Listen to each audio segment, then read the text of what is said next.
Alamin natin ang reaksyon ng ating mga kababayan sa Cebu sa State of the Nation Address ni Pangulong Ferdinand R. Marcos Jr. Yan ang ulat ni Jessie Atienza ng PTV Cebu Live. Jessie? Audrey, live ako ngayon dito sa labas mismo ng Cebu City Hall kung saan isang LED wall kanina ang ililabas para makita ng publiko yung ikaapat na State of the Nation Address ni Pangulong Ferdinand R. Marcos Jr.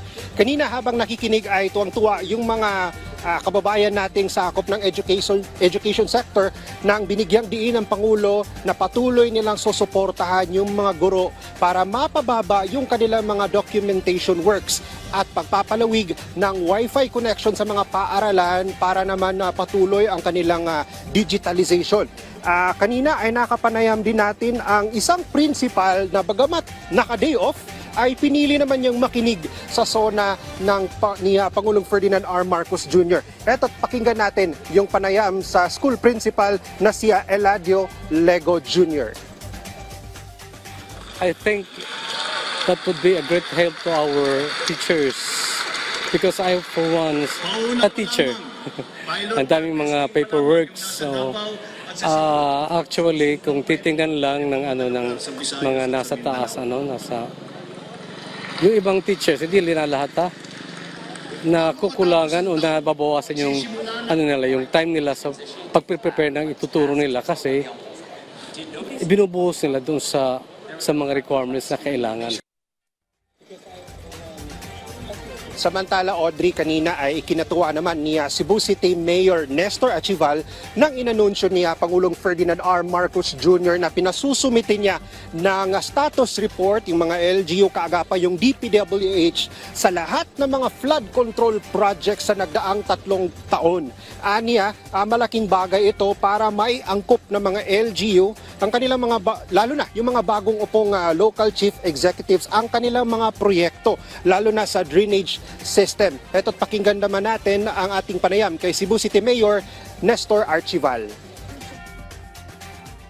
We're very happy regarding that. Kaya ang DPWH, naamang good sila project about drainage, no? Program sa syudad. At the same time, ato nang ising sa drainage program nato sa syudad sa Subo. Happy ko na, indot kayo. Na-synchronization.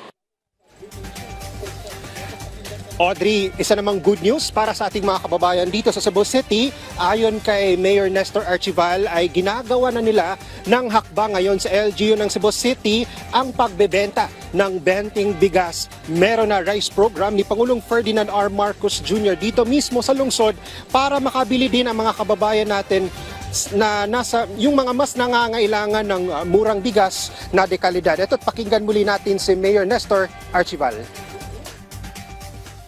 At nako og suwat gikan sa Department of Agriculture. O niya akong gipasa sa opisina ni Konsehal June Alcober og ni Naisa Archival. Ingon si June Alcober ilang tagaan og aksyon. Because ako silang giingnan nga sa karon nga programa na ay certain kanang amount nga i-shoulder ang syudad about 650 or 675. So hopefully kung ma-approve na sa council, I'm sure pangitaan din na nato nag-budget para ang bugas nga barato mapaabot nato sa katawan sa syudad sa Subo. Odi, bagamat marami pang ibinahagi si Pangulong Ferdinand R. Marcos Jr. ng mga plano para sa mga susunod na taon, ay umaasa naman ang mga Cebuano na patuloy nilang mararamdaman ang pag-aaruga ng pamahalaan. Kamakailan lang ay inilunsad din dito sa Cebu ang libreng sakay program ng pamahalaan sa pangunayan ni Pangulong Ferdinand R. Marcos Jr.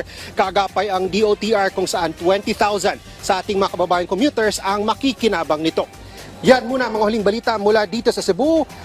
Para sa SONA 2025 Integrated State Media, ako si Jessie Atienza. Balik sa inyo dyan sa studio. Audrey. Maraming salamat, Jessie Atienza.